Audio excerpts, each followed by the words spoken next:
देश में बैंकों में कैश की किल्लत एक बार फिर बढ़ गई है। दिसंबर के दूसरे पखवाड़े में देश के बैंकिंग सिस्टम में नकदी की कमी 1.5 लाख करोड़ रुपए तक पहुंच गई है। इससे निपटने के लिए बैंक डिपॉजिट बढ़ा रहे हैं। नतीजन डिपॉजिट की ब्याज दरें 7.5% तक पहुंच गई है। कुछ बैंकों ने ज्यादा ब्याज वाली नई स्कीम्स की आखिरी तारीख बढ़ाई है और कुछ ने नए एफडी स्कीम्स लॉन्च की है।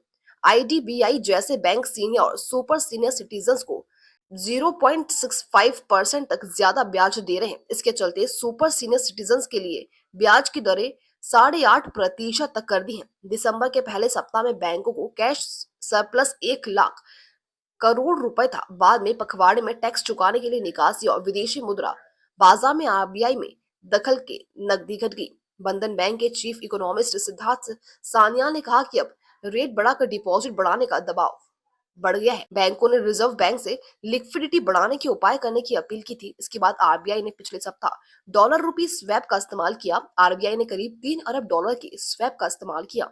रिजर्व बैंक के आंकड़ों के मुताबिक 27 दिसंबर 2024 तक बैंकों का डिपॉजिट 9.8% की दर से बढ़ा। इसी दौरान क्रेडिट ग्रोथ यानी बांटने की रफ्तार सालाना 11.16% रही।